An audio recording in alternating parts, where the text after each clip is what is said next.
स्तुति के योग्य, धन्यवाद। हम प्रभु के वचन में से एक वचन पढ़ेंगे। भजन संहिता की किताब निकालेंगे, उसका 18 अध्याय, भजन संहिता उसका 18 अध्याय प्रभु के वचन में से निकालेंगे, उसका 25 और 26 वचन एक बार हम पढ़ दीजिए, हमें हमारे साथ मिलकर पढ़िए। दयावंत के साथ तू अपने को दयावंत दिखाता जी, और खरे पुरुष के साथ तू अपने को खरा दिखाता है। हाँ, प्रभु का वचन इधर हमको क्या कहता है, प्रभु की जो शिक्षाएं हमारे सामने हैं, इसमें क्या लिखा, दोबारा पढ़ दीजिए एक बार उसको। दयावंत के साथ तू अपने को दयावंत दिखाता जी, और खरे पुरुष के साथ तू अपने को खरा दिखाता है। दयावंत के साथ अपने आप को क्या दिखाता है, दयावंत दिखाता है, और खरे पुरुष के साथ तू अपने आप को क्या दिखाता है, मतलब जैसा हम उसके सामने बन जाते हैं वो भी हमारे साथ वैसा ही बन जाता है। अगर आप परमेश्वर की दया चाहते हैं तो हमको क्या करना पड़ेगा, हमको खुद परमेश्वर के मनुष्यों के लिए क्या बनना पड़ेगा, दयावंत बनना पड़ेगा। अगर हम परमेश्वर की दया नहीं चाहते, तो अगर हम दया नहीं करते तो परमेश्वर भी हमारे क्या हो जाता है, खिलाफ हो जाता है। आप जैसा मनुष्यों के साथ व्यवहार करोगे, परमेश्वर आपके साथ भी वैसा ही व्यवहार करेगा। बड़े ध्यान से सुन लीजिएगा, सबको इधर मेरी तरफ देखो सब, हाँ, कोई भी नीचे ना देखे, मेरी तरफ देखो, बाज पढ़ना, ठीक है, पहले सुन लो। हाँ, तो दोबारा पढ़ दीजिए उस वचन को। दयावंत के साथ तू अपने को दयावंत दिखाता है और दया- खरे पुरुष के साथ तू अपने को खरा दिखाता है। दयावंत के साथ तू अपने आप को क्या दिखाता है, दयावंत दिखाता है, और खरे मनुष्य के साथ तू अपने आप को क्या दिखाता है, खरा दिखाता मतलब जो बोएंगे वही काटेंगे। अगर आप मनुष्यों के साथ दयावंत नहीं हो तो परमेश्वर की दया का आप सपना भी मत देखना। क्या है, परमेश्वर की दया का सपना भी मत देख लेना। ये मत सोचना तू तो दयालु है, बोलने से दयालु नहीं बनता परमेश्वर। अगर हम अपने साथ वालों के साथ, मनुष्यों के साथ, अपने परिवार के साथ, दोस्तों के साथ, जिधर हम काम करते हैं उन पर दया करेंगे तो तभी हमारा परमेश्वर हमारे ऊपर क्या करेगा, दया। खाली अपनों के ऊपर दया नहीं करनी। कई बार हम लोग क्या करते हैं, अपनों के ऊपर दया करते हैं, मेरे बच्चे हैं मैं इनके ऊपर ही दया करूं, दूसरों के ऊपर दया नहीं, दूसरे के ऊपर कठोरता, ऐसा नहीं होता। अगर हम सब मनुष्यों के साथ दया का व्यवहार करते तो निश्चय ही हमारा परमेश्वर भी हमारे साथ क्या करेगा, दया का व्यवहार।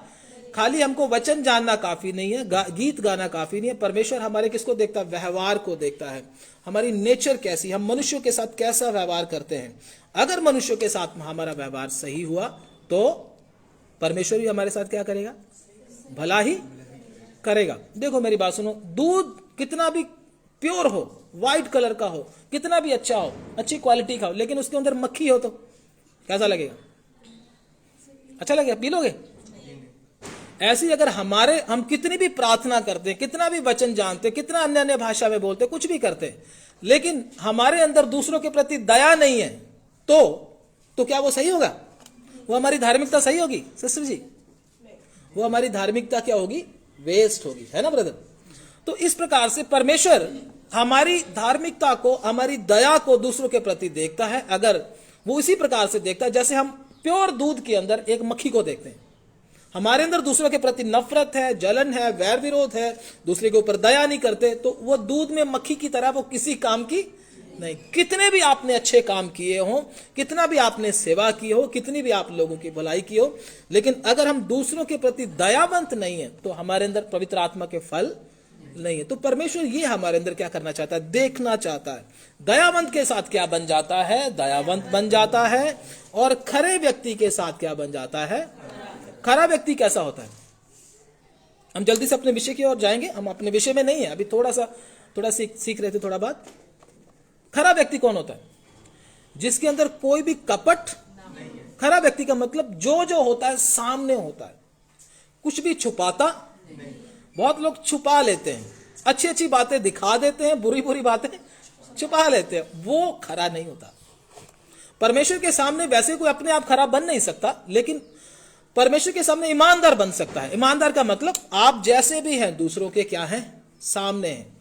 आपकी गुप्त बातें, आप गुप्त बातों को अलग नहीं रखते। आपके दो रूप नहीं है, जो भी जैसा भी रूप है आपका दूसरों के सामने। कुछ लोग क्या करते हैं, छुपा कर कुछ काम करते हैं, लेकिन कुछ लोग क्या करते हैं, क्या करते हैं, सबके सामने जो आपका व्यक्तित्व है उसको क्या करते हैं, हम प्रकट करते हैं। तो खरे के साथ क्या बन जाता है, खरा बन जाता है, और दयावंत दयावंत के साथ दयावंत बन जाता है। आगे 26, शुद्ध के साथ तू अपने को शुद्ध दिखाता, हाँ। और टेढ़े के साथ तू तिरछा बनता है। हाँ, शुद्ध के, अगर हमारा मन शुद्ध है, हम शुद्ध कार्य करते हैं विदाउट पार्शियलिटी, तो हमारे साथ भी वो क्या बन जाता है, शुद्ध मन बन जाता है। लेकिन अगर हम टेढ़े हैं तो परमेश्वर भी क्या हो जाता है, हमारे साथ ऐसा ही हो जाता है। अगर हमारा कई बोलते हैं ना, कई बार प्रभु के दास लोग बोलते हैं इसका स्वभाव क्या है, टेढ़ा है। और टेढ़ा व्यक्ति कभी ये ना कहे कि परमेश्वर मेरे ऊपर क्या करेगा, रहम करेगा, दया करेगा, मुझे क्षमा कर देगा आराम से। परमेश्वर भी क्या बन जाता है, जो बोगे वही। इसलिए अगर आप परमेश्वर की दया चाहते हो, परमेश्वर की कृपा चाहते हो, परमेश्वर की क्षमा चाहते हो, तो आप भी क्या करें, क्योंकि यीशु मसीह ने प्रार्थना भी क्या सिखाई थी, जैसे हम अपने कसूरवारों को माफ करते हैं, तू भी हमारे कसूरों को माफ कर। पहले किसकी ड्यूटी है, हम कहते पहले परमेश्वर की ड्यूटी है माफ करने की। पहले ड्यूटी किसकी है, हमारी है। हमने खुद क्या करना है, अपने साथ वालों को क्या करना है, अपने कोलिग्स को, अपने पड़ोसियों को, अपने बहन भाइयों को, अपने रिश्तेदारों को, चाहे कोई भी क्यों ना हो, हमने उनको क्या करना है, माफ करना है। परमेश्वर भी हमारे अपराधों को क्या कर देगा। आपने बाइबल में स्टोरी जो हमने पढ़ी थी, एक देनदार होता है ना, तो वो क्या होता है, वो उससे मतलब क्या, उसका जो मालिक होता है उससे कितना मतलब करोड़ों का ही कर्जा होता है उसके सिर पर, है ना, थोड़ा सा होता है, ठीक है ना। अपना जब वो कर्जा लेने के लिए कर्जा मांगने के लिए जाता है, वो क्या बोलता है, बोलता कि मेरे पास अभी नहीं है, मैं उसको क्या कर दूंगा, चुका दूंगा। लेकिन उसका मालिक क्या बोलता है, वो बोलता है, वो उसको क्षमा नहीं करता, वो क्षमा नहीं करता, कहता इसको क्या करो, सजा दो, मतलब तू अपने घर को बेच दे, अपने फलानी चीज को बेच दे, सब चीजों को बेच, लेकिन मुझे चाहिए, ठीक है ना। लेकिन उसको क्षमा नहीं करता। लेकिन जब उसके असली मालिक, उसके मालिक को पता चलता है कि इसने उसको क्षमा नहीं किया, तो वो क्या बोलता है, मैं मोटा मोटा बता रहा हूं, ये हमारा विषय नहीं है, आपने सुना है पहले। तो वो क्या बोलता कि इसको पकड़कर किधर डाल दो, बंदी गृह में डाल दो, जिधर रोना और दांतों का क्या है, अंधेरे स्थानों में डाल दो। क्यों, क्योंकि उसको तो क्षमा कर दिया गया था, लेकिन इसकी जब बारी आई तो इसने क्षमा नहीं किया। मतलब पिछले भी जो आपने किए होते हैं वो सब के सब आपके ऊपर तोलकर परमेश्वर क्या कर देता है, डाल देता है। इसलिए परमेश्वर के अनुग्रह को अगर हम चाहते हैं, परमेश्वर की दया को अपने ऊपर चाहते हैं, तो कृपया करके आप क्या करें, जैसा आप अपने साथ व्यवहार को चाहते हैं दूसरे के साथ भी वैसा ही करें हैं। ये है मसीह जीवन। मसीह जीवन कुछ दिखावे का या इधर उधर का कुछ भी जीवन नहीं है, हमारे व्यक्तित्व का, हमारे व्यवहार का जीवन है ना। जैसा आप करते हो वैसा ही क्या करते हो, परमेश्वर से भी पाते हो। तो इसलिए क्या करें, यीशु मसीह ने भी क्या किया, दूसरों को क्या किया, क्षमा किया। क्या किया प्रभु यीशु मसीह ने, पत्रस यीशु मसीह को पूछता है कितनी बार क्षमा करना चाहिए, 7 बार करना चाहिए। प्रभु ने क्या बोला, 7 के 70 गुना। पत्रस ने तो अपनी मतलब कि डेडलाइन सुना दी, मेरी डेडलाइन तो यहां तक है, मैं तो 7 बार क्षमा कर सकता हूं, इससे ज्यादा। लेकिन प्रभु ने क्या बोला, 7 के 70 गुना, मतलब पूरा दिन ही क्षमा करने की क्या है, एक ड्यूटी है। क्षमा मांगो, क्षमा करो, जिसने मांगा क्षमा करो, ठीक है ना। तब भी हम भी क्या कर सकते हैं, परमेश्वर से क्षमा। परमेश्वर अगर हमको सारा दिन क्षमा कर सकता है पवित्र होने के बावजूद, जिसके अंदर कोई गलती नहीं, तो हमारे अंदर तो खुद के अंदर क्या है, कितनी गलतियां हैं, कितनी कमियां हैं। कोई भी हमारे बीच में से परफेक्ट नहीं है। अगर कोई आपको फरीसी, अपने आप को फरीसी समझे तो वो अलग बात है, लेकिन हम में से कोई भी परफेक्ट मनुष्य मैंने आज तक अभी तक नहीं देखा इस धरती के ऊपर। तो हम क्या करते जा रहे हैं, प्रोसेस में बनते चले जा रहे हैं, लेकिन हमारा व्यवहार परमेश्वर सबसे पहले हमारे ऊपर देखता है। फरीसी लोग क्या देखते थे, बाहरी रूप देखते थे। परमेश्वर क्या बोलता है, मैं मनुष्य के हार्ट, दिल को देखता हूं। तो परमेश्वर क्या चाहता है कि मैं मनुष्य को क्या करूं, मनुष्य भी मेरे तरह हो जाए, जैसा मैं चाहता हूं वैसा ही करे। उसको आगे पढ़ दें। शुद्ध के साथ तू अपने को शुद्ध दिखाता, शुद्ध के साथ तू अपने को क्या दिखाता है, शुद्ध दिखाता है। और टेढ़े के साथ तू तिरछा बनता है। टेढ़े के साथ तू क्या बन जाता है, तिरछा। अगर आप में से कोई टेढ़ा है तो क्या कर दे, टेढ़ापन छोड़ दे, क्या बन जाए, सीधा बन जाए, परमेश्वर भी आपके साथ क्या हो जाएगा? सीधा हो जाएगा। आपकी सारी गलतियों को क्षमा करेगा, आपके सारे रोगों को चंगा करेगा और पापों को क्या कर देगा? माफ कर देगा। अगर आप चाहते, टेढ़ापन छोड़ दें कृपया करके। मुझे नहीं मालूम किसको वचन है, लेकिन मुझे जो प्रभु ने बोला है मैंने तो वही बोलना है, ठीक है ना? तो टेढ़ापन छोड़ दें। टेढ़ापन जो हमारे अंदर, उसको अगर छोड़ेंगे तो परमेश्वर की कृपा, परमेश्वर की दया, परमेश्वर की उपस्थिति, सब चीजें आपको क्या, परमेश्वर की क्षमा आपको मिलेगी। यह परमेश्वर का वचन कहता है। ये मैं अपने जुबान से या अपने दिमाग से या अपनी नॉलेज के हिसाब से नहीं बोल रहा, क्योंकि प्रभु के वचन में लिखा है। जितने लोग परमेश्वर के सामने दीन बने हैं, नम्र बने हैं, परमेश्वर ने उनको क्या किया है? क्षमा भी किया है। टेढ़े जो बने हैं उनके साथ परमेश्वर भी क्या बन गया? टेढ़ा बन गया। कितने लोग, जैसे शाऊल था, शाऊल क्या बन गया?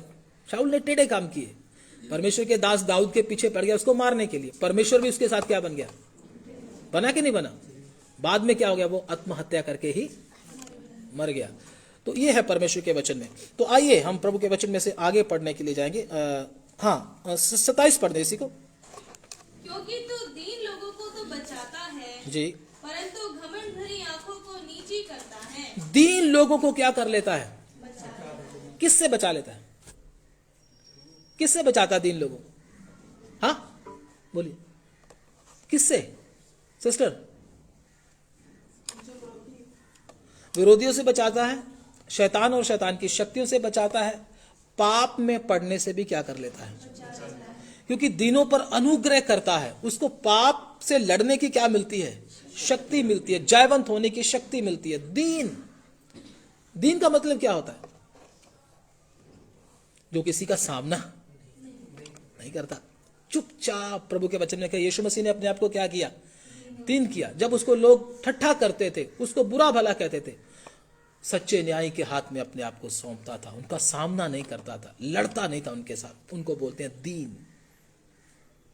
लेकिन हम में से अभी कितने ऐसा बने नहीं बने मुझे मालूम नहीं है, लेकिन हमको ऐसा बनना है अगर परमेश्वर का अनुग्रह चाहिए तो। पाप से बचे रहोगे, शैतान की शक्तियों पर जयवंत होगे, शारीरिकता के ऊपर परमेश्वर आपको जयवंत करेगा। सब बातों के ऊपर कौन जयवंत करेगा?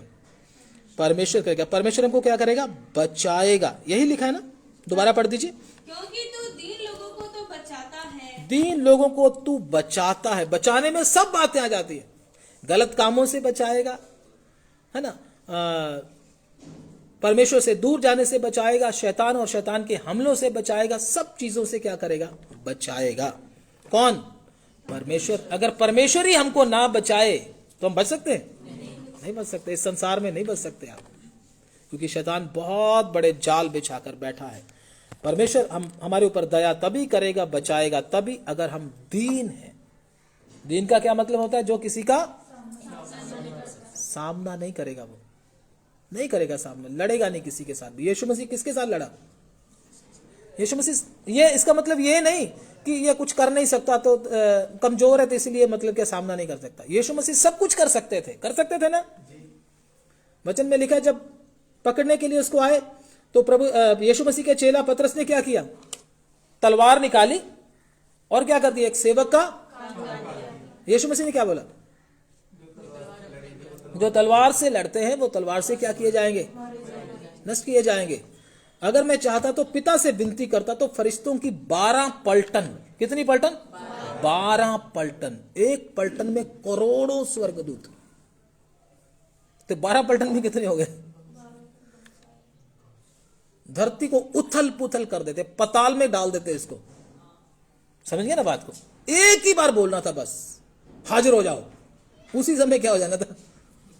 उसी समय काम तमाम। पता ही नहीं चलना था इस्राएल देश का, तो पता ही नहीं चलना था किधर चला गया। 12 पलटन। अभी कहता नियुक्त कर, इधर अभी बुला सकता था, लेकिन उसने ऐसा। हाँ, तो ऐसे ही अगर हम किसी के साथ सामना कर सकते हैं लेकिन फिर भी नहीं करते, उसको बोलते हैं दीनता। ये नहीं कुछ तगड़ा आ गया या बहुत बलवान आ गया तो उसका सामना हम नहीं कर सकते, प्रभु मैं दीन हूं, ये अलग बात है। जिसका सामना नहीं कर सकते, अगर आप ऐसे दीन बनते हैं वो अलग बात है, लेकिन आपसे कमजोर है, आप उसको मार सकते हो, आप उसको गालियां दे सकते हो, आप उसका नुकसान कर सकते हो, फिर भी आप चुप रहते हो, उसको बोलते हैं दीनता। यह दीनता किससे मिलती है? परमेश्वर की ओर से मिलती है। हमारे अंदर कोई दीनता नहीं है। कोई मनुष्य ये नहीं बोल सकता हाँ मैं दीन हूं, नहीं बन सकता दीन अपने आप, क्योंकि दीन कौन बनाता है? परमेश्वर। परमेश्वर हमको दीन करता है, वो पवित्र आत्मा के द्वारा होता है, हमारे ताकत से होगा। अगर नहीं हो रहा तो परमेश्वर हमको पवित्र आत्मा की भरपूरी दे नहीं रहा, हमारे ऊपर अनुग्रह नहीं कर रहा, क्योंकि हमारे अंदर क्या है? क्या है? बोलिए ना, घमंड। घमंडियों का क्या करता है? सामना कर। चुप रहने की आदत नहीं है तो इसका मतलब क्या? आपके अंदर क्या है? घमंड है। परमेश्वर अनुग्रह नहीं दे रहा आपको, अनुग्रह आपके ऊपर से क्या हो गया? हट चुका है। इसीलिए साउल भी क्या करता था? पहले तो पवित्र आत्मा से भरा हुआ था, लेकिन जैसे ही परमेश्वर की आत्मा का साया उसके ऊपर से हट गया, उसके अंदर घमंड आ गया, तो दुष्ट आत्मा आकर उसको क्या करने लगा? घबराने लगा। और जब दुष्ट आत्मा उसके ऊपर आकर घबराने लगा, परमेश्वर के दास दाऊद का क्या बन गया? पक्का बैरी बन गया। भाला लेकर उसको क्या करने के लिए निकला? दाऊद भजन गा रहा था, स्तुति कर रहा था, ताकि शाऊल क्या हो जाए? शांत रहे, ठीक हो जाए। उसके दिमाग में दुष्ट आत्मा ने क्या डाला? इसको क्या कर? भाला उठा, ऐसा मार के इसके सिर के बीच में से क्या हो जाए? आर पार हो जाए और दीवार में धंस जाए सीधा। इतने जोर से ऐसे भाला उठाया, क्रोध में आकर निशाना बांधकर मारा। तो दाऊद के अंदर तो कौन था? पवित्र आत्मा था। पवित्र आत्मा ने उसको क्या कर दिया? बचा लिया। दाऊद साइड पर हो गया, भाला सीधा किधर गया? दीवार में। इतना पवित्र आत्मा हमको क्या करता है? बचाता भी है। मैंने पहले बोला था ना, पवित्र आत्मा क्या करता है? परमेश्वर हमको क्या करता है? बचाता है। तो ऐसे होता है जब अनुग्रह हट जाता है, हमारे अंदर क्रोध की कोई सीमा नहीं रहती। अभिषेक हटने से, अनुग्रह हटने से आउट ऑफ कंट्रोल होता चला जाता है। जो भी होता जाता है, गुस्सा आउट ऑफ कंट्रोल होता चला जाता है, जुबान आउट ऑफ कंट्रोल होती चली जाती है, कुछ भी पाप करते हैं out of control, out of control, सब बातें हमारे हाथ से निकलती चली जाती है। जब उद्धार पाया था तब क्या थी? कंट्रोल में थी, लेकिन अब क्या हो रही है? हाथ से। सब्र भी क्या होता जा रहा है? हाथ से निकलता जा रहा है ना? सब्र भी। गुस्सा भी क्या होता जा रहा है? उसकी लगाम भी हाथ से निकलती जा रही है। इच्छा और अभिलाषा इतने जोर पकड़ती हैं, वो भी हाथ से क्या हो जा रही है? उसको कंट्रोल नहीं कर पा रहे, निकलती जा रही है। बहुत सी बातें जब एक व्यक्ति के ऊपर से अनुग्रह हटता चला जाता है, वो हाथ से आउट ऑफ कंट्रोल होती चली जाती है। लेकिन इसलिए अगर हम परमेश्वर के सामने दीन बनते हैं तो परमेश्वर क्या करता है? हमारे ऊपर अनुग्रह करता है, हमको बचा कर रखता है। ये है मसीह जीवन। मसीह जीवन और कुछ कहानी नहीं है। मसीह जीवन क्या है? हमारे व्यक्तित्व का है, हमारे दूसरों के प्रति व्यवहार का है। इसी को बोलते हैं मसीह जीवन। चलिए आइए हम अपने विषय की ओर चलते हैं। कितना थोड़ा सा जो हिंट परमेश्वर चाहता था हमने दिया है उसको। धन्यवाद। पढ़ेंगे प्रभु के वचन में से। धन्यवाद। पहला कुरिन्थियों उसका 1 अध्याय उसका 26 अपने विषय की ओर जाएंगे। छोटा सा विषय लेकर हम चलेंगे, ज्यादा समय नहीं बैठेंगे। पहला कुरिन्थियों 1 का 26 वचन पढ़ेंगे। हे भाइयों, पढ़ दो। हे भाइयों, अपने बुलाए जाने को तो सोचो कि ना शरीर के अनुसार बहुत ज्ञानवान और ना बहुत सामर्थी और ना बहुत कुलीन बुलाए गए जी, परंतु परमेश्वर ने जगत के मूर्खों को चुन लिया है कि ज्ञानवानों को लज्जित करें। जी, इधर प्रभु का वचन क्या कहता है कि परमेश्वर ने, हे भाइयों, अपने बुलाए जाने को क्या करो? सोचो। मतलब हमको परमेश्वर ने क्या किया है? बुलाया है। जरा कभी सोचा है? कभी नहीं सोचा। बुलाया है, जरा सोचो। ना शरीर के अनुसार बहुत ज्ञानवान और ना बहुत ताकत वाले, ना बहुत कुलीन, परंतु परमेश्वर ने जगत के मूर्खों को क्या कर लिया है? चुन लिया, ताकि ज्ञानवानों को क्या करे? लज्जित करें। और परमेश्वर ने जगत के निर्बलों को चुन लिया, जो बलवानों को लज्जित करें। मतलब परमेश्वर ने ऐसी चीजों को चुना है जो दुनिया की नजर में क्या नहीं है? किसी काम की नहीं है। आपको अगर बाजार में से कोई सामान लेने के लिए भेजा जाए, मान लो फ्रूट लेने के लिए भेजा जाए, आप कैसे चुनकर लाओगे? कैसे लेके आओगे? गंदे गंदे बोलोगे, गंदे गंदे मुझे डालो और अच्छे अच्छे क्या कर लो? अपने पास रख लो। है ना। 10 रुपए का भी अगर सामान आपने खरीदना है तो क्या करोगे, अच्छी तरह उसको दबा दबा कर क्या करोगे, देखो कहीं खराब तो नहीं है, देखते कि नहीं देखते, क्योंकि मुझे क्या चाहिए, 10 रुपए में अच्छी क्वालिटी चाहिए, है ना। लेकिन परमेश्वर का चुनाव देखो कैसा, अगर परमेश्वर हमारी तरह चुनता तो हम में से एक भी इधर बैठा होता। हम कितने ज्ञानवान हैं, कितने बुद्धिमान हैं, कितने पवित्र हैं, कितने कुलीन हैं, कितने बताइए ना, है ना। बड़े हम धार्मिक हैं, कितने आप में से कितने धार्मिक है, जरा हाथ खड़ा करें।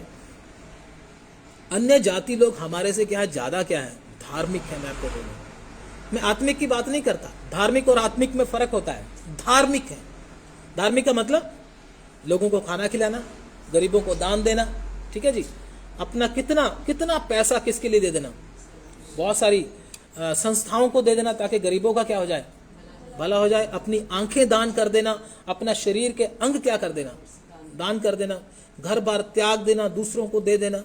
बहुत अन्य जाति जो लोग हैं हमसे ज्यादा क्या है, धार्मिक है। लेकिन परमेश्वर ने उनको क्या नहीं किया, लेकिन हम क्या करते हैं, मीटिंग में भी उनको ही आने देंगे या अपने घर में भी उनको घुसने देंगे जो क्या है, अच्छा है, जिसके अंदर कमी है उसको नहीं बोलते, नहीं इसके अंदर कमी है, इसके साथ हम कोई बात नहीं करेंगे। मतलब हमारा स्वभाव यीशु मसीह से हटकर किसकी तरह बन गया, फरीसियों की तरह बन गया। वो भी क्या चाहते थे, अच्छा अच्छा अच्छा अच्छा है, लेकिन परमेश्वर का स्वभाव ऐसा नहीं है। बहुत सारे लोग अभी तक वचन को अच्छी तरह से जाने नहीं है। परमेश्वर ने जगत के मूर्खों को, तुच्छों को, ज्ञान जो ज्ञानवान नहीं है, निर्बल है, कमजोर है, उनको परमेश्वर ने क्या कर लिया, चुन लिया। जो निर्बल है, निर्बल का मतलब जिनके अंदर कोई भी पाप के ऊपर जयवंत होने की ताकत नहीं है, वो चिल्लाते हैं परमेश्वर के सामने, रोते रहते हैं, हार जाते हैं, लेकिन परमेश्वर उनको देखता है, कौन है ऐसा। तो प्रभु का वचन क्या कहता है, परमेश्वर ने ऐसे लोगों को क्या कर लिया है, चुन लिया, ताकि ज्ञानवानों को क्या करे, इन बातों का हमेशा हमने क्या देना है, ध्यान देना है। तो सर्वशक्तिमान परमेश्वर की ये वाणी। आगे एक वचन को पढ़ दीजिए, इसी वचन को दोबारा पढ़ दीजिएगा, पहला कुरिन्थिया 1 का 26 और 26 तक पढ़ दें। हे भाइयों, 27 भी पढ़ देना। अपने बुलाए जाने को तो सोचो, हे भाइयों, अपने बुलाए जाने को तो सोचो कि ना शरीर के अनुसार बहुत ज्ञानवान, ना शरीर के अनुसार बहुत ज्ञानवान, और ना बहुत सामर्थी, जी और ना बहुत कुलीन बुलाए गए, जी, परंतु परमेश्वर ने जगत के मूर्खों को चुन लिया है कि ज्ञानवानों को लज्जित करे, और परमेश्वर ने जगत के निर्बलों को चुन लिया है जी, कि बलवानों को लज्जित करे। जी, बलवानों को लज्जित करे। हाँ, बलवानों को परमेश्वर ने ऐसे लोगों को क्या किया है, चुना है। हमारा चुनाव और लोगों का चुनाव, उसमें कितना जमीन और आसमान का क्या है, फर्क है। परमेश्वर का चुनाव और हमारा चुनाव। पढ़िए, एक वचन और को पढ़ दीजिए, एक वचन और पढ़ेंगे हम प्रभु के वचन में से, पहला कुरिन्थिया। जब परमेश्वर ने हमको चुना है तो और भी बहुत सारी बातें परमेश्वर हमको सिखाना चाहता है। परमेश्वर ने सिर्फ चुनकर हमको छोड़ नहीं दिया। परमेश्वर ने चुनकर छोड़ दिया, छोड़ दिया हमको नहीं। किस लिए चुना है, परमेश्वर ने चुना है, लेकिन किस लिए चुना है, सवाल ये खड़ा होता है। आप ही बोलोगे परमेश्वर ने चुना है, तो पास्टर साहब ये बताओ क्यों चुना है। परमेश्वर ने चुन तो लिया, सही है, लेकिन क्यों चुना है, ये हमारा विषय, ये हमारा सब्जेक्ट।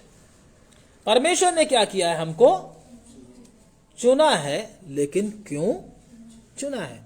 पढ़े प्रभु के वचन में से, अब निकालेंगे इसको, नोट कर लीजिए, नोट करने वाले नोट कर ले, परमेश्वर ने क्यों चुना है करके। पहला कुरिन्थिया 6 अध्याय उसका 2 वचन। क्या तुम नहीं जानते कि पवित्र लोग जगत का न्याय करेंगे? क्या तुम नहीं जानते, अब चुना क्यों है, जगत का न्याय करने के लिए। सब लोग बोले, क्या करने के लिए, जगत का न्याय करने के लिए। सुनने में देखने में क्या लगता है, बड़ी हंसी की बात है, जगत का न्याय हम करेंगे, हमको तो कुछ इतना आता ही, हमको तो कानून पता ही, हम कैसे। वैसे हमारी दुनिया में न्याय कौन करता है, ये छोटी सी दुनिया में देखे, किसी ने कत्ल कर दिया, कि कोई नशा करते हुए पकड़ा गया तो कौन करता है न्याय? आम लोग करते हैं, गली वाले, हाँ, रिक्शे वाला करता है, ऑटो वाला करेगा, कौन करेगा? हाँ, जज।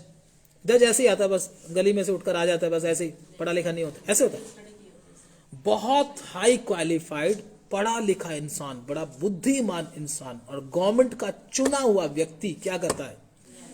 दुनिया की बातों का क्या करता है? न्याय करता है। सोच के देखो, थोड़ी सी छोटी सी दुनिया का क्या करता है? अपने अपने इलाके के लोगों, सारी दुनिया का नहीं, सारी दुनिया का नहीं, अपने उस शहर के या अपने डिस्ट्रिक्ट के एरिया के लोगों का क्या करता है?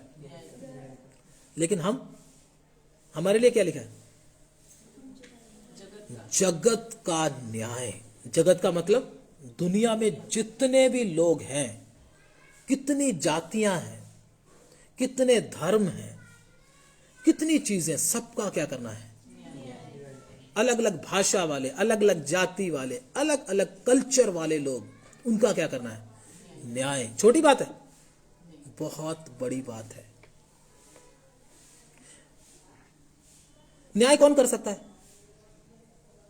बोलो, न्याय कौन कर सकता है? जिसने खुद अपराध किया हो। कौन? जिसके अंदर कोई, क्योंकि हमारे प्रभु ने हमारे गुनाहों को क्या कर दिया है? माफ कर दिया। वो न्याय कौन करके? जो जय पाकर गया है वो क्या करेगा? न्याय का सिंहासन के ऊपर बैठकर, परमेश्वर के अनुग्रह के द्वारा जो सिंहासन के ऊपर बैठकर जगत की सारी जातियों का क्या करेगा? बहुत बड़ी बात है। करेगा नहीं करेगा? जब न्याय करेंगे, जगत का क्या करेंगे? न्याय करेंगे। सारी दुनिया के लोग हमारे क्या होंगे? सामने होंगे। एक एक चीज का हम क्या करेंगे? लोगों का क्या करेंगे? न्याय करने का परमेश्वर हमको मौका देगा। दूसरा, मैं इसको ज्यादा खोलूंगा नहीं, आगे आगे आगे जाएंगे क्योंकि विषय फिर लंबा हो जाएगा। पढ़ेंगे। दूसरा, जगत का न्याय करेंगे। फिर 6:3, पहला कोरिन्थियों 6:3। क्या तुम नहीं जानते जी, कि हम स्वर्गदूतों का न्याय करेंगे? क्या तुम नहीं जानते कि हम क्या करेंगे? स्वर्गदूतों का न्याय करेंगे। किसका न्याय? स्वर्गदूतों का न्याय। कौन से स्वर्गदूतों का न्याय? स्वर्ग में तो कोई स्वर्गदूत पाप करता ही नहीं है। हाँ जी, जो परमेश्वर ने जमीन पे कराए। जी, और कोई? हाँ जी, स्वर्गदूतों का न्याय करेंगे। जो स्वर्ग में, उन दूतों का न्याय करेंगे। हाँ जी,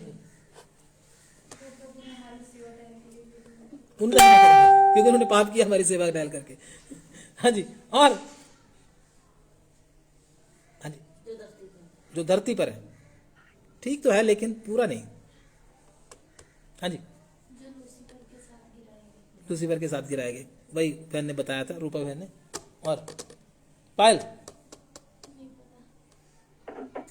पढ़ेंगे प्रभु के वचन में से देखते हैं। धन्यवाद, थैंक यू। यहूदा 1:6, यहूदा की पत्री 1:6, स्वर्गदूतों का न्याय। हम तो गलतियां करते हैं लेकिन स्वर्गदूत जो स्वर्ग में, वो तो कोई गलती नहीं करते, हम उनका न्याय कैसे कर लेंगे? तो पढ़ें यहूदा 1:6। फिर जिन स्वर्गदूतों ने अपने पद को स्थिर न रखा, जिन स्वर्गदूतों ने अपने पद को, मतलब अपने स्थान को स्थिर ना रखा, वरन अपने निज निवास को छोड़ दिया, अपने निज निवास को छोड़ दिया, उसने उनको भी उस भीषण दिन के न्याय के लिए अंधकार में, जो सदा काल के लिए है, बंधनों में रखा है। बंधनों में बांध कर रखा हुआ है। बहुत से स्वर्गदूतों को, जो बड़े शक्ति वाले हैं, लूसीफर के बराबर की शक्ति है, उनको, वो ज्यादा शक्तिशाली होने के कारण उनको क्या करके रखा गया है? पाताल के अंदर बांध कर रखा गया है। अभी उनको खोला नहीं है। अगर परमेश्वर उन स्वर्गदूतों को खोल दे, धरती पर हाहाकार मचा देंगे वो, मैं आपको बोलता हूं।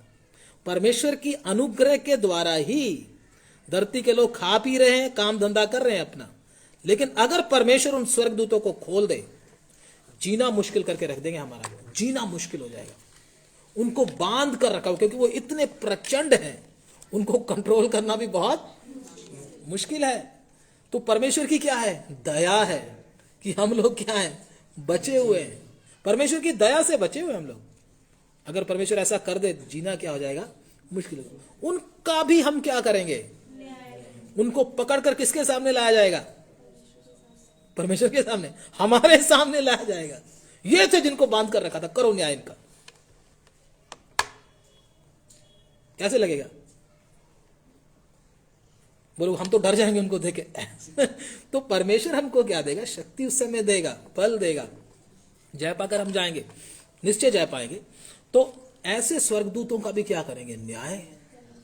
वो बोलेगा तू कौन है, बोलेगा ना देखकर। आप क्या बोलोगे? क्या बोलोगे? वो बोलेगा तू कौन है मेरा न्याय करने वाला? किसने अधिकार दिया तुझे? मुझे परमेश्वर ने अधिकार, मैं उसका क्या हूं? वचन में कहा पुत्र क्या करेगा? जिनको पुत्र तब मिला है वो क्या करेंगे? स्वर्ग दूतों का भी न्याय करेंगे। कुछ नहीं हमारे सामने। वो सोच के देखो कितनी बड़ी बुलाहट से परमेश्वर ने हमको क्या किया है? न्याय करना छोटी बात। न्याय करने का प्रभु मौका उन्हीं को देगा जो इस धरती पर न्याय करते हैं। न्याय करने का मतलब न्याय से जीवन जीते हैं, किसी के साथ नाजायज नहीं करते, वही न्याय करेंगे। जो नाजायज करते हैं उनका न्याय होगा, उनको न्याय सिंहासन के सामने खड़ा होना पड़ेगा। जो किसी के साथ नाजायज नहीं करते, पार्शियल नहीं है, पार्शियलिटी नहीं करते, सबको बराबर देखते हैं, एक ही नजर से देखते हैं, समझे ना, वो करेंगे न्याय। बाकियों का क्या होगा? ये बातों को बड़े ध्यान से सुन लेना। जितने भी विश्वासी लोग, हमको तो परमेश्वर जो बोलता चला जाता है हम आपको बताते चले जाते हैं, लेकिन कहीं ये ना हो कि ये वचन आपके लिए न्याय का कारण बन जाए। इसलिए परमेश्वर के वचन को बड़े ध्यान पूर्वक सुने और इस वचन से आप आशीष, मैं तो चाहता हूं आप वचन ये आपके लिए आशीष का कारण बने, किसी के लिए भी न्याय का कारण ना बने। इसलिए सबको क्या करें? बराबर तरीके से क्या करें? बच्चे हों, बड़े हों, बुजुर्ग हो, सबको बराबर समझें।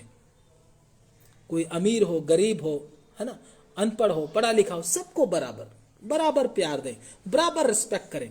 वही लोग क्या करेंगे? न्याय करेंगे, जो इस धरती पर न्याय करते रहे। हाँ, तो हमने कौन सा वचन पढ़ा था? यहूदा 1:6।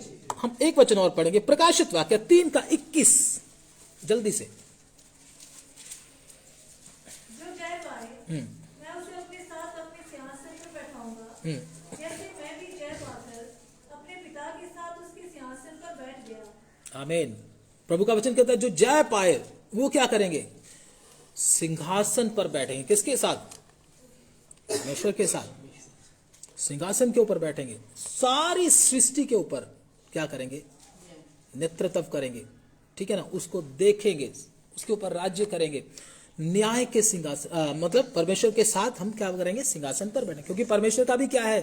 एक सिंहासन है। अगर परमेश्वर के वचन में स्टडी करते हैं तो उसको गहरा अध्ययन करते हैं तो परमेश्वर भी सिंहासन के ऊपर क्या है? विराजमान है। क्या कभी उठा है सिंहासन से वो?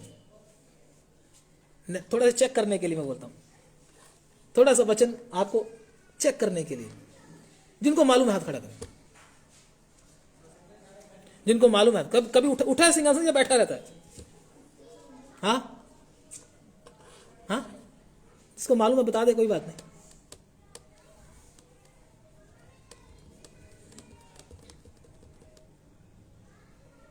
सिंहासन के ऊपर उठा कभी?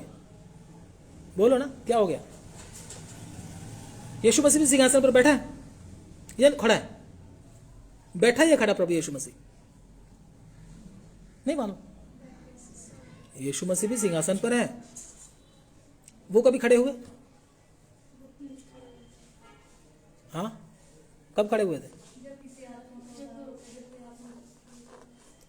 स्टिफनेस के ऊपर जब पत्थर पड़ रहे थे तो स्टिफनेस क्या बोल रहे हैं?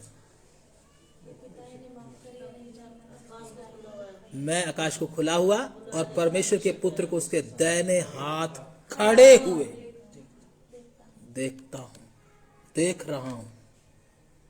खड़ा है वो। इसका मतलब परमेश्वर के पुत्र के परमेश्वर के साथ उसके दाहिने हाथ खड़े हुए। कौन कौन खड़ा है?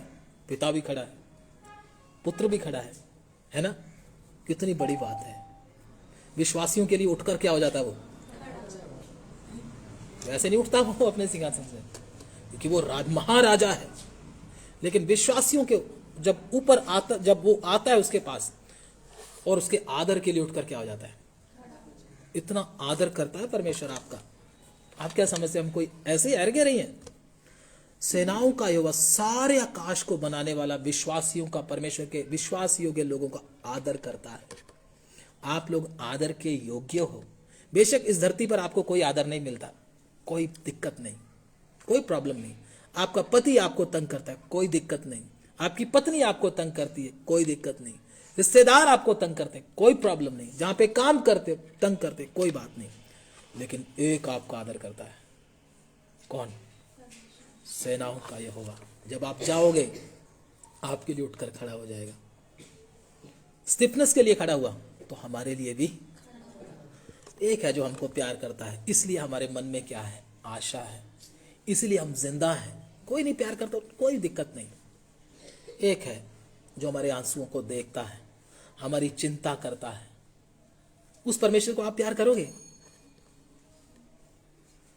हमें भी उसको प्यार करना है जो हमको इतना, हमें जान, देखो हमें शैतान हमारे मन से क्या निकाल देता है, तुझे कोई प्यार नहीं करता। लेकिन यह भी बात हमारे मन से निकाल देता कि परमेश्वर तुझे प्यार करता है। जब हमें ये मालूम, ये दिमाग से हमारे निकल जाता परमेश्वर मुझको प्यार नहीं करता या परमेश्वर मुझको प्यार करता है, तो फिर हम परेशान हो जाते हैं। जिस विश्वासी के अंदर ये है दिमाग में, एक है जो मुझे सोच से भी ज्यादा प्रेम करता है, वो कौन है? प्रभु यीशु मसीह। हम कभी भी जिंदगी में निराश नहीं होंगे। हम मनुष्यों के प्रेम को देखकर दुखी हो जाते हैं, लेकिन वो भी परमेश्वर ने इसीलिए रखा है हमारे लिए, ये हालात भी इसीलिए रखा है। तू अपने परमेश्वर के प्रेम को देख, वो तुझे कितना प्यार करता है। तू दुनिया का प्रेम ही तुझको चाहिए, लेकिन परमेश्वर का प्रेम जरा सोच कर देख, जरा अकेले बैठकर सोच, उसने मुझसे कितना प्रेम किया। जब हम बाइबल में गोल्डन वर्स पढ़ते हैं तो वो पढ़ेंगे, हम लोग जरूर पढ़ेंगे कि कौन सा है golden verse? John chapter 3 verse 16, यूहन्ना 3:16। जल्दी से पढ़ लीजिएगा। क्योंकि परमेश्वर ने जगत से ऐसा प्रेम रखा। इसमें क्वेश्चन मार्क डाल दिया। क्या कभी इस क्वेश्चन मार्क के ऊपर विश्वास आपने कभी गौर किया है? गोल्डन वर्ड से बहुत महत्वपूर्ण वचन है ये परमेश्वर का, बाइबल के अंदर सबसे महत्वपूर्ण वचन। परमेश्वर ने जगत के साथ ऐसा प्रेम किया। ये ऐसा जब आ जाता है हमको सोचने के लिए कहता है, बैठकर सोच कैसा किया। लेकिन हमारे पास इसको सोचने के लिए टाइम ही नहीं है, सोचने के लिए टाइम ही नहीं है। इसलिए हम उसके प्रेम को समझ, उसको सोचना है, उसके लिए समय निकालना। प्रभु तूने मुझसे कैसा प्रेम किया, ऐसा बोलकर आप प्रार्थना में बैठ जाओ। आंखों में से आंसू अपने आप निकलने लगेंगे, अपने आप। कौन बात करना शुरू करेगा? टाइम निकाल कर बैठो तो सही, बैठते ही नहीं है। परमेश्वर का प्यार जब समझ में आ जाएगा, दुनिया का प्यार क्या लगेगा? फीका लगेगा। फिर आप बोलोगे कोई प्यार मुझे करे चाहे ना करे, मुझे कोई फर्क नहीं पड़ता। अभी फर्क क्यों पड़ रहा है? क्योंकि परमेश्वर का प्रेम को अभी तक चखा नहीं है। इसीलिए दुनिया नहीं, विश्वासी क्या है? परेशान है। लेकिन समय निकालकर अब जब आप बैठेंगे, ये बात को याद रखना, समय निकालकर बैठेंगे। परमेश्वर मुझे तेरे प्यार को समझना है। प्रभु को भी मालूम हो जाएगा ये समय निकाल कर आया समझने के लिए। ये नहीं प्रभु मेरा टाइम हो रहा है तो जल्दी जल्दी मुझे बता दे। ऐसे नहीं, ऐसे नहीं समझ पाओगे। जिसने उसका प्रेम समझ लिया वो क्या बोलेगा? सब बातें भलाई को ही करती, उसको समझ में आ जाएगा। हमारी समझ में अभी तक आया, इसलिए हम दुखी हैं, परेशान। विश्वासी भी परेशान है, पुराना क्या नया क्या, सब विश्वासी क्या परेशान है। इसलिए इन बातों को हमने क्या करना है? समझना है, वो मुझे क्या करता है। तो पवित्र लोग क्या करेंगे? सिंहासन के ऊपर बैठेंगे, है ना, परमेश्वर के साथ सिंहासन के ऊपर बैठेंगे। ये वचन दोबारा जल्दी से पढ़ लीजिए, 3:21, प्रकाशित वाक्य 3:21। हाँ, परमेश्वर ने जगत के साथ ऐसा प्रेम किया कि उसे अपना इकलौता पुत्र दे दिया, ताकि जो कोई इस पे विश्वास करे वो नष्ट ना हो बल्कि अनंत जीवन पाए। मुझे माने याद है ना? ये किन किन को याद है? मुझे माने ये वचन याद है? बोलो फिर अपने आप।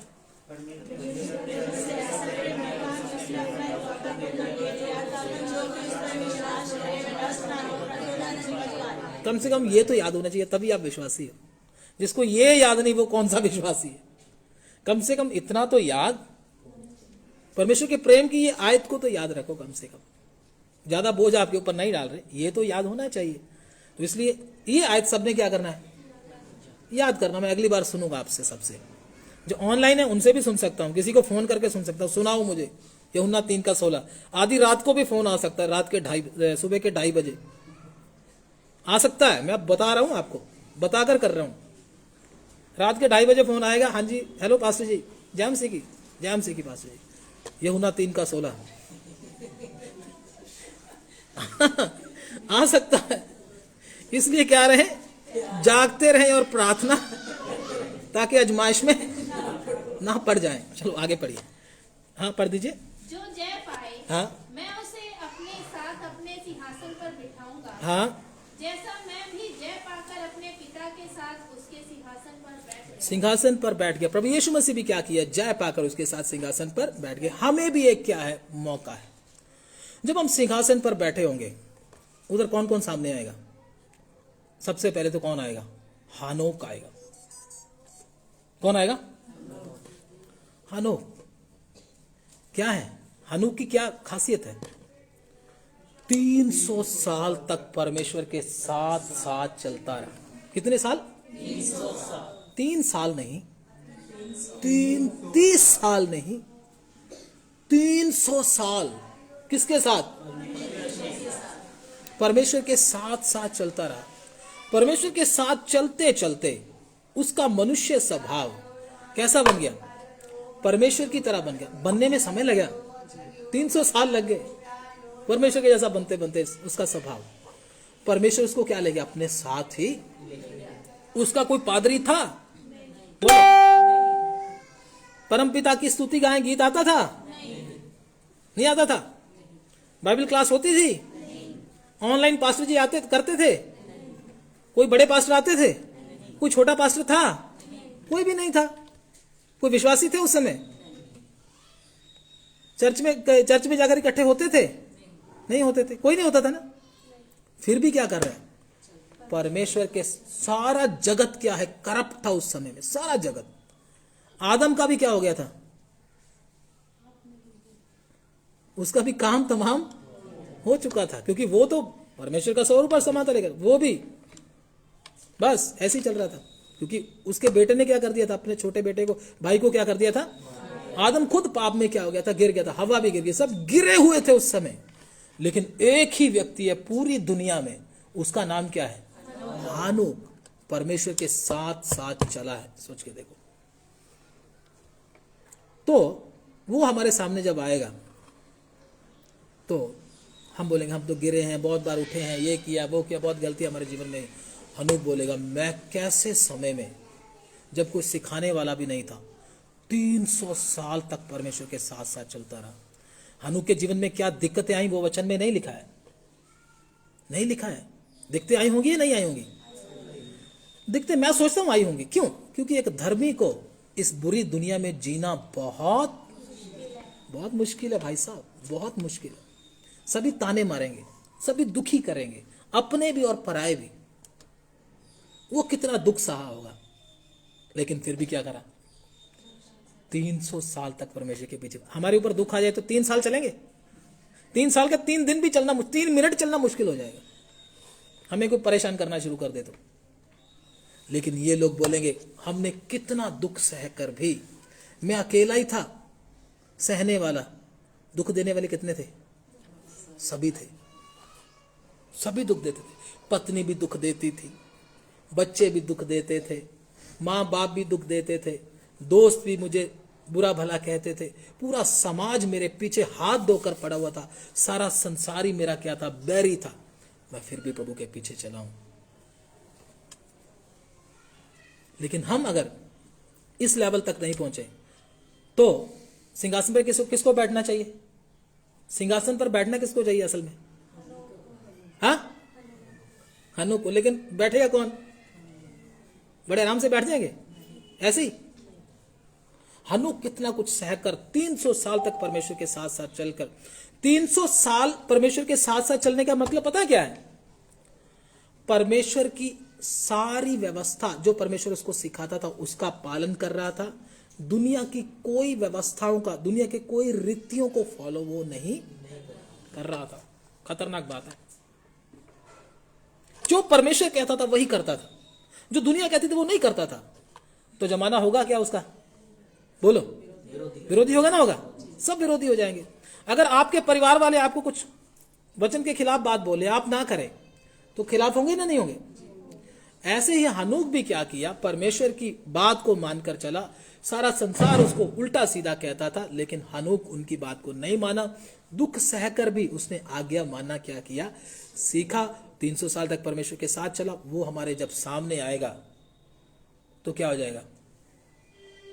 अगर हम जा नहीं पाए तो उसके सामने भी खड़े नहीं हो पाएंगे हम लोग। दूसरा फिर कौन आएगा? मैं जल्दी से समाप्त करूंगा। दूसरा कौन आएगा? अब्राहम। हम सिंहासन पे बैठे होंगे, उधर से आएगा अब्राहम, बोलेगा तू किधर? बोलेगा ना, हाँ जी किधर? अब्राहम बोलेगा हम सिंहासन पर बैठने वाले लोग हैं। बोलेगा क्या किया तूने सिंहासन पर बैठने में? अब्राहम बोलेगा तूने मेरे बारे में कितना वचन पढ़ा और सुना है, मालूम है? मैंने एक ही बार परमेश्वर ने मुझे बोला क्या कर, तू अपने परिवार को क्या कर दे, अपने कुटुंबियों को क्या कर दे, और अपने इस नगर को भी क्या कर दे। जो नगर मैं तुझे दिखाऊंगा उस नगर में क्या करना, तूने जाना है। सब कुछ इधर ही छोड़कर तू सेटल है इधर। बहुत अच्छा है तेरा काम, तुम्हारा मूर्तियों का काम बहुत अच्छा चलता है, तुम खाते हो पीते हो बड़े मजे से रहते हो। लेकिन जैसे ही परमेश्वर ने मुझे बोला, मैंने किसी की सलाह नहीं ली, मैंने अपना सामान उठाया और क्या किया, चल पड़ा, यात्रा की ओर। अब्राहम कोई गरीब व्यक्ति नहीं था, बड़े मजे से रहता था। परमेश्वर ने उसको बोल दिया इधर से जाना, तो हमको तो परमेश्वर चर्च जाने के लिए बोलता, हम बोलते नहीं जाना। घर छोड़कर जाने की तो बात छोड़ो, मीटिंग में जाना है, नहीं पास्टर जी ये काम पड़ गया, अब तो नहीं जा पाएंगे। अब्राहम ने क्या किया, घर छोड़ने के बारे में, कितनी देर के लिए? 3 दिन के लिए मीटिंग में जा रहा था अब्राहम, धारीवाल की। हाँ बोलो, कौन सी मीटिंग में जा रहा था? यमुनानगर जा रहा था? हाँ, किधर जा रहा था? कहीं नहीं जा रहा था। अपने घर को छोड़ के हमेशा हमेशा के लिए क्या जा रहा था? जा रहा था। परमेश्वर ने बोला और निकल पड़ा नहीं। और कितनी मुश्किलों का सामना उसने किया होगा। तंबू का उसका क्या था, तंबुओं में रहते थे वो लोग। अब्राहम घर बना सकता था लेकिन तंबू में रहा, वो बाद में, वो विषय नहीं है हमारा। तो तंबुओं में भी कितनी मुश्किल उसको आई होगी, परमेश्वर की आज्ञा मानने से आई होगी कि नहीं आई होगी। और उधर से उसकी पत्नी भी कहती होगी, और उसका क्या, उसका भतीजा लूत कहता होगा, ये बाबा मुझे लगता पागल हो गया, ये तो खुद भी मरेगा और हमको भी क्या करेगा, मराएगा। ये तो एक जगह पर रहता ही नहीं है, तो बस चले चाल पता नहीं कहाँ जा रहा है ये। परमेश्वर इसको पता नहीं कान में कौन बोलता मालूम नहीं है, लेकिन ये तो चलता ही जा रहा है, रुकता ही। बाबा का हो गया दिमाग खराब। और उसकी पत्नी कहती होगी, लूत की पत्नी क्या कहती होगी, तू भी पागल हो जाएगा लगता है इसके साथ, इसलिए हम इसके साथ अब चलेंगे। तभी लूत की पत्नी पाप में गिरी ना, तभी वो लोग पीछे हट गए ना। तो वो कहते हो गए अब्राहम की चाल को देखे, लेकिन अब्राहम फिर भी रुका नहीं। और परमेश्वर ने इसको क्या बोला, मैं तुझे एक संतान दूंगा। दिया परमेश्वर ने इसको संतान दिया, वायदा किया था, लेकिन फिर भी जल्दी दिया नहीं। और जब संतान दे दिया तो फिर क्या बोलता, आप इसको क्या कर दे, बलिदान चढ़ा दे। कितना मुश्किल वक्त होगा उस समय अब्राहम के लिए, कितना मुश्किल होगा। अपने बेटे को भी बलिदान चढ़ाने के लिए क्या हो गया, परमेश्वर के लिए तैयार हो गया। कैसे दिल के ऊपर उसने अपने क्या रखा होगा, हाथ, अपने दिल को पत्थर किया होगा। बहुत मुश्किल काम है ये, तो पढ़ते हैं हम लोग, जब अपने ऊपर आती है ना मालूम, तब होता है। एक ही एक बेटा परमेश्वर के कहने पर देने के लिए क्या हो गया, वो कौन था, अब्राहम था ना।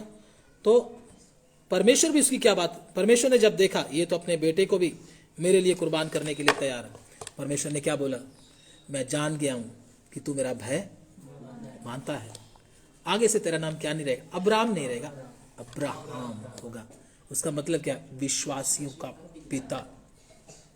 सोच के देखो, वो जब हमारे सामने आएगा हमें बोलेगा तूने कौन सा दुख देखा मेरे लिए, है ना, परमेश्वर के लिए।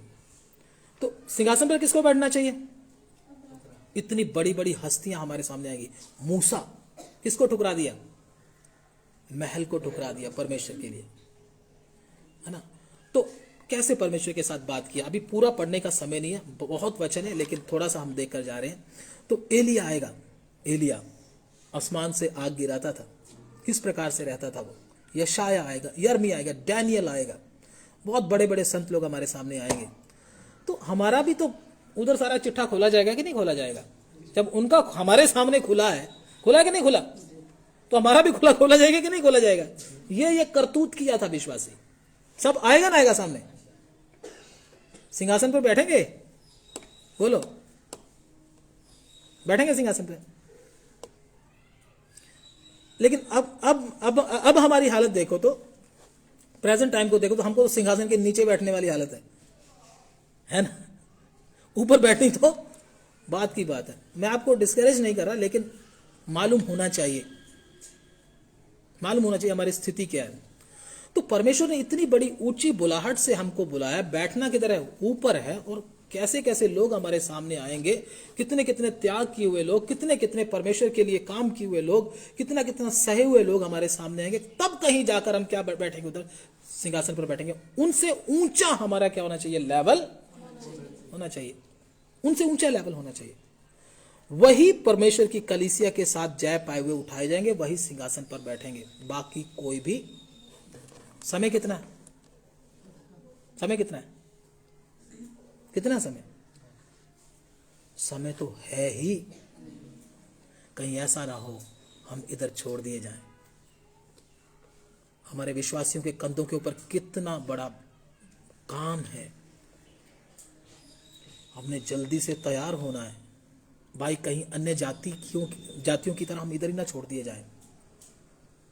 हम अभी तक बने नहीं है। ये चिंता हमारे मन में आज से आना है। प्रभु सिंहासन के ऊपर बैठने की बुलाहट मिली है, लेकिन किया अभी तक कुछ भी नहीं। तू प्रभु मेरे ऊपर अनुग्रह कर, तू प्रभु मेरे ऊपर दया कर। अगर तू मेरे ऊपर दया नहीं करेगा प्रभु, मैं उधर नहीं जा पाऊंगा।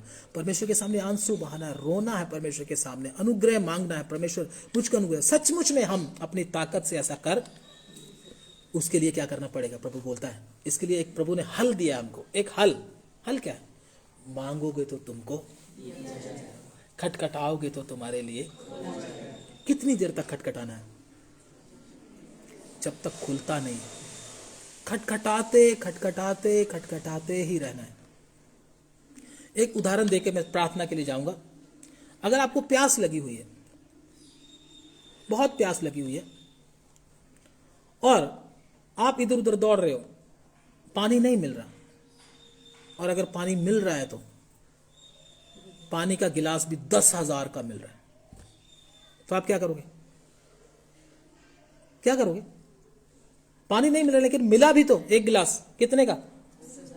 10,000 का। आपकी जेब में सिर्फ 10,000 ही है और पैसा आपके पास है, क्या करोगे? बोलो, क्योंकि प्यास बहुत लगी है। खरीदोगे ना खरीदोगे? वो कीमत चुकाने के लिए तैयार हो जाओगे ना। लेकिन अगर आपको थोड़ी सी प्यास लगी है तो पानी का गिलास 10,000 का, बोलोगे रहने दो? बोलोगे रहने दो, छोड़ो परे, नहीं चाहिए? नहीं लोगे ना? नहीं लोगे ना? ऐसे ही अगर आपके अंदर परमेश्वर के आत्मा को पाने की प्यास है तो तब तक खटखटाते रहोगे, तब तक रोते और परमेश्वर के सामने चिल्लाते और विनतियां करते रहोगे, जब तक खुलता। प्रभु को बोलोगे, प्रभु मैं हर कीमत देने के लिए तैयार हूं, हर कीमत चुकाने के लिए तैयार हूं, बस तू मुझे क्या कर दे? पवित्र आत्मा की शक्ति से क्या कर दे? पवित्र आत्मा की शक्ति अन्य अन्य भाषा बोलना नहीं है। बहुत सारे लोगों को कंफ्यूजन है, अन्य अन्य भाषा बोलना यही पवित्र आत्मा की भरपूरी है। मेरे भाई, ये सिर्फ एक निशानी है, इसमें भी शैतान खेल खेल रहा है बहुत सारे लोगों के साथ। पवित्र आत्मा से भरना कोई अलग ही चीज है, उससे हमको जीने की शक्ति मिलती है, पाप के ऊपर जयवंत होने की शक्ति मिलती है, सुसमाचार लोगों को बताने के लिए ताकत मिलती है, दूसरों को बचाने का मन होता है, घर में रुकने का मन नहीं रहता। अगर ये अंदर नहीं है तो क्या बोलेंगे पवित्र आत्मा की भरपूरी है? बोलो, नहीं है पवित्र आत्मा की भरपूरी। जिनके अंदर पवित्र आत्मा की भरपूरी नहीं, उठाया भी नहीं जाएगा। और मौका लास्ट ही है, इसके बाद मौका भी मिलेगा। इसलिए प्रभु को बोले, प्रभु मैं हर कीमत चुकाने के लिए तैयार हूं, कृपया है मुझे क्या कर दे, पवित्र आत्मा की शक्ति से भर दे। केवल वही करेगा जिसको प्यास है। प्रभु के वचन में लिखा है, यूहन्ना 7 अध्याय उसका 37 वचन, पढ़ना नहीं है, मैं आपको बताता हूं। पर्व के अंतिम दिन प्रभु यीशु मसीह उठकर खड़ा हुआ और पुकार कर कहा, तुम में से अगर कोई प्यासा हो वो मेरे पास आए और क्या करे, उसके अंदर से क्या होगा? जीवन के जल की नदियां। प्यासा का मतलब वो हर कीमत चुकाने के लिए जो तैयार है पवित्र आत्मा की भरपूरी के लिए। घुटनों में बैठने की बात है, बैठेगा। प्रार्थना करने की बात है, करेगा। क्षमा करने की बात है, करेगा। दीन करने की बात है, अपने आप को छोटा करेगा। सब कुछ करने के लिए तैयार है। वो भरेगा पवित्र आत्मा की शक्ति से, वो बैठेगा सिंहासन के ऊपर, उसको मिलेगी शक्ति। अगर आपने ऐसा नहीं किया तो मैं बोलता हूं आपको एक दिन बहुत रोना और पछताना पड़ेगा। तो आइए आज से ही हम क्या करें, इस काम में लग जाएं जिस बुलाहट के लिए परमेश्वर ने हमको बुलाया है। अगर इस बुलाहट को आपने पूरा नहीं किया, इस दुनिया के साथ ही नष्ट होना पड़ेगा आपको। इस दुनिया के साथ ही आपको फना होना पड़ेगा। इस दुनिया के साथ ही नरक की आग में जाना पड़ेगा। प्रभु बोलेगा, मैं तुझे नहीं जानता। Who are you? तुम कौन हो? इसलिए आइए हम प्रार्थना करें प्रभु के सामने। Hallelujah, hallelujah. बुलाहट बहुत बड़ी है, हम किधर फंसे हुए हैं। हालेलुया। इतनी ऊंची बुलाहट से तुझको बुलाया गया है। किन किन बातों में तू फंस कर रह गया? खालीपन क्यों है? आज रात अगर यीशु आता है तो क्या करेगा? क्या करेगी तू? तुरी की आवाज अगर आधी रात को आ गई, क्या बनेगा? नरक की आग में जाना फिर तय है, कोई बचाने नहीं आएगा बाद में। समय वेस्ट ना करें। एसाव ने समय बर्बाद कर दिया, दाल के बदले पलौठे होने के पद को बेच दिया।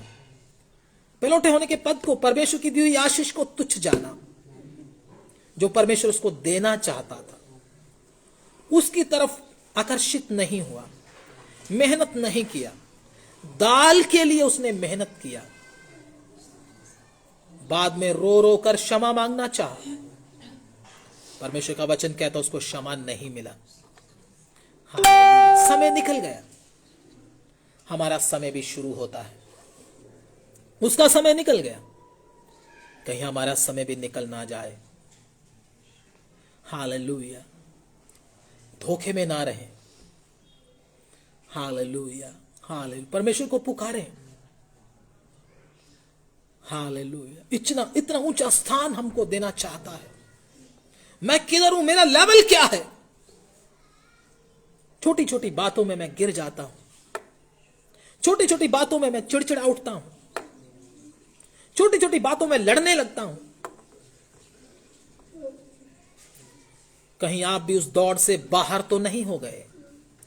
अगर यह वचन आपको असर नहीं कर रहा, मुझे लगता है आप इस दौड़ से बाहर हो चुके हो।